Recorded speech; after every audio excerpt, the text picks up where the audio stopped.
Good evening, my non-existent viewers. Welcome back to Turtle Tuesday. I just got done watching season 4, episode 7 of the Teenage Mutant Ninja Turtles 2012 series. This episode is called "The Arena of Carnage," where the turtles are captured by the Triceratons and they're about to be executed. But the Triceraton Emperor decides, "Hey, let's put them into the Tri-Arena where they have like gladiator fights and they fight this giant thingy wingy." Yes, the thingy wingy. And then after it's called the Swampasaur or whatever it was. Yeah, it was this huge like alien squid monster thing that had one weak spot in the or whatever the yeah. And after that, they befriend this mysterious prisoner right next to him named Zeno, right? And Zeno says like, "Oh, just fight your. I'm afraid I know who your next guy is." Lo and behold, it's Zeno himself. Zeno was like a prisoner who spoke out against the Triceraton Emperor, saying like, "Oh, you'd use the black hole generator like a cowardly Krang," and that was like, oh man. See, it's very refreshing to hear that like the Triceratons, there is like some good amongst them, which is, I think, is really realistic. Like, you know, obviously my favorite movie of all time, the Lord of the Rings trilogy, it's like the orcs are just like corrupted elves that serve Sauron, and that's it. Same thing with like goblins and trolls and the giant spiders and all the other like, you know, monstrous beasts that you see in like Middle Earth, for example. They're all kind of just like bad guys, and that's about it. The film doesn't like really want you, you know, the films like that don't want you to like empathize with those kind of characters. And yes, the Triceratons are a savage alien race that want to, you know, destroy things in the name of their own glory, but is humanity so different when you really think about it? Yeah, it's like, and it was cool seeing one, you know, like think for himself and, you know, help the turtles escape the arena. That was, again, the action scenes in that episode were glorious, like great animation and, you know, great dialogue from Fugitoid and Casey Jones and April, which April gets the Aeon Crystal Thingy Wingy from the other episode and uses it to like harness her magic powers, right? I mean, her psychic powers, right? I'm not sure like if that thing's gonna like corrupt her like the One Ring did. Okay, enough of the Lord of the Rings references, I promise. Ah! They brought Mona Lisa back for episode 8 of season 4, The War for Dimension X. The giant lizard alien chick and her brother from that one episode. Yeah, the Raphael's love interest. Oh man, she's back. And so is Bishop from the season 3 finale, the one good Krang, so to speak. Actually, he and his allies, who are friends of Fugitoid, you know, they are like the Utrom, right? Who are like the original species of Krang. Then like Krang Supreme was corrupted by a piece of the black hole generator, and that's how the Krang became the evil space empire that we now know that it is. And yeah, I gotta say, both of these were really great episodes, and like I said, touching on themes like, hey, not every member of a particular race is bad, and not every member of a particular race is good either. I like how this show is like surprisingly profound with its themes, I feel like. Because here's the thing, I feel like because one of my goals this summer is to get back and just like writing more for my like creative writing projects, right? And yeah, my stories are gonna have clear protagonists and antagonists, but I don't want to like tell the viewers what to think or be like, hey, these characters are good, these characters are evil. It's like, I get it for kids cartoons like this. It makes sense for the villains to be like, oh yes, I'm corrupted by the evil like Dark Lord, like, oh, evil is in my veins, evil this, evil that. But I like the idea of like showing the readers who the real heroes and villains are, not telling them. Which, again, I think it makes sense for kids' movies because kids are impressionable, or TV shows in this case. Kids are impressionable and you want to set, like, good standards for them to follow. But, yeah, I'm like, but we can still treat kids like adults sometimes. And it's like, I do think that the best art, like, transcends its target audience. Like, look at all the Ninja Turtles fans who are, like, in their 20s and 30s, like myself. Because, obviously, the original Ninja Turtles comics were not like any of the cartoons that we grew up watching. I think it came out more recently, but Last Ronin is a great example of that. And also, like, the original Ninja Turtles comics from Image Comics back in the 80s were a lot darker and more violent than any of the cartoons that we grew up watching, right? And it's crazy. Anyway, that's pretty much going to do it for the Turtle Tuesday portion of this video. I want to spend the rest of the video talking about Predator, Killer of Killers, which has been out on Hulu for like a month and a half now, and I finally got around to watching it at last. This is the second Hulu exclusive in the Predator franchise. First being Prey, which I gotta say, I can't believe that film is 3 years old now. That was one of my favorite movies of 2022. And yeah, Predator, Killer of Killers. This is like, I'm really psyched for Predator Badlands that's coming out later this year, because this film was, oh my gosh. As of now, it's the best animated film of the entire year. I'm not joking. Predator Killer of Killers it tells 3 different stories. First being of a Viking warrior who's like teaching her son how to be a Viking and leads her clan on a revenge quest against this one other like a warlord that killed her father. But the Predator shows up to throw a wrench in everyone's plans. Second one, same thing.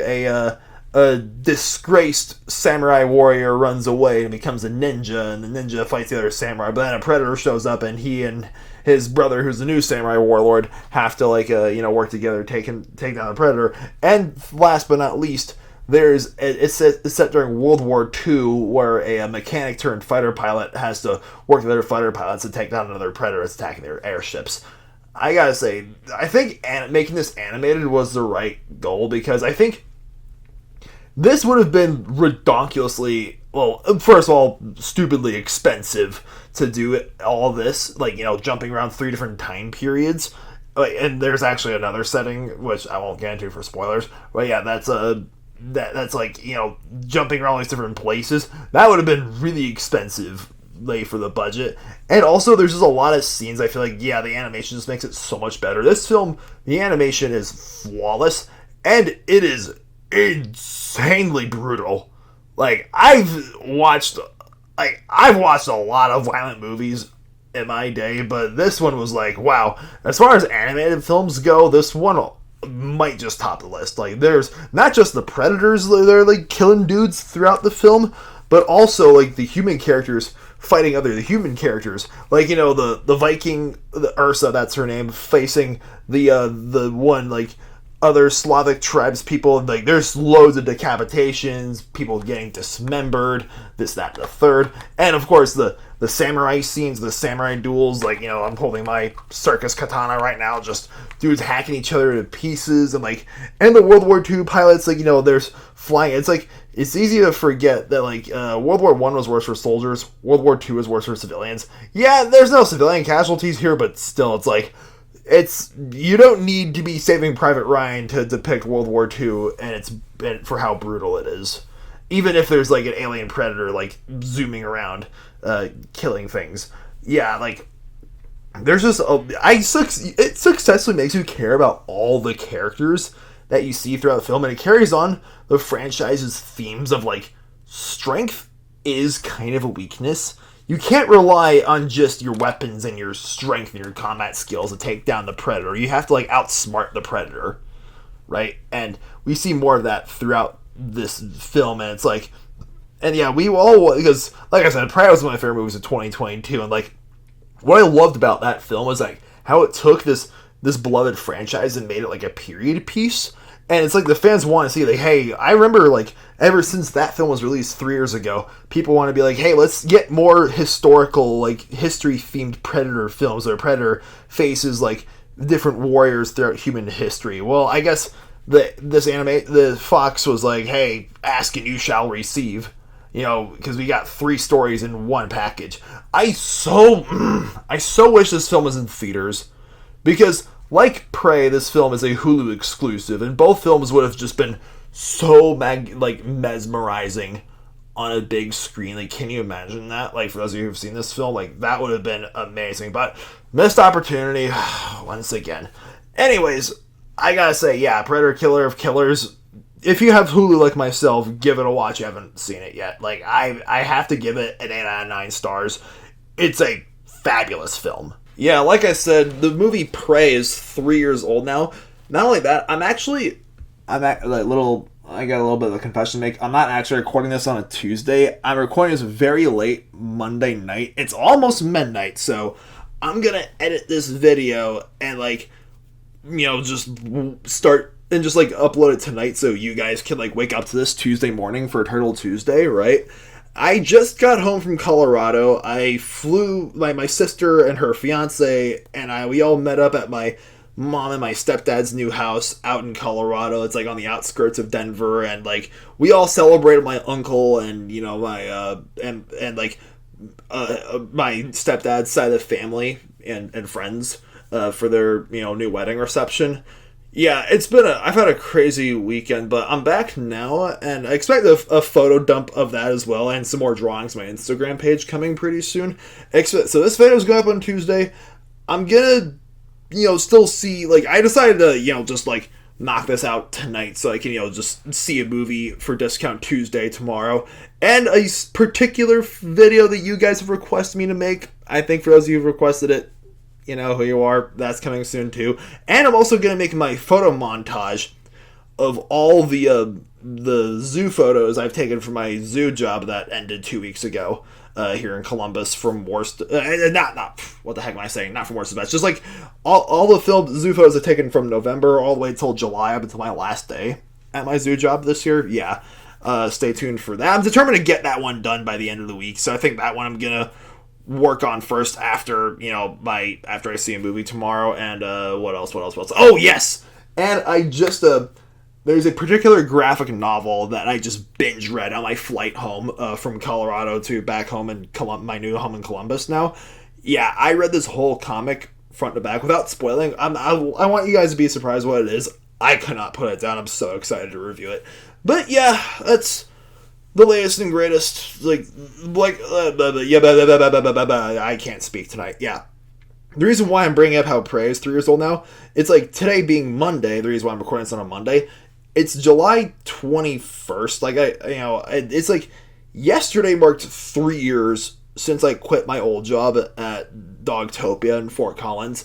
And tomorrow is, for Turtle Tuesday, it's going to be 3 years since I moved out of my former roommate's house and left for the Cheyenne Mountain Zoo internship. I said goodbye to Fort Collins, and I gotta say, I left FOCO, my college town where I lived for 5 years, for to pursue, take my degree, this thing I've earned, and just work at that Dogtopia as much as I can, and just head off to pursue the career I've always wanted to have ever since I was in preschool. And yeah, I've taken all these steps forward, right? And even though it's time for me to take a step back now, knowing that I won't be back at the zoo until fall or winter at least. Like I said, I've said this before in other videos I made recently. My plans for the rest of the year are still rather up in the air, but I gotta say, these have been the best 3 years of my life. And if there's, I was just messaging a friend about this. I was telling him that there's one thing I wish I could say to my late, my young, one thing I'd like to say to my younger self is, well, two things. One, that anyone who tells you that college is the best 4 years of your life is telling you a load of nonsense, right?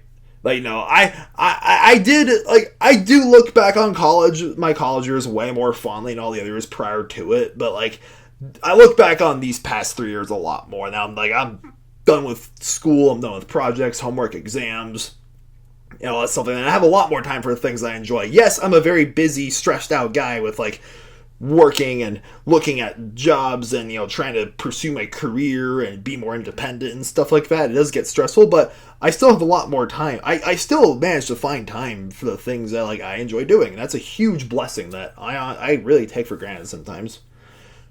And yeah, and also it's okay if your first fresh start in life, or heck, even your second or third fresh start in life, isn't your last.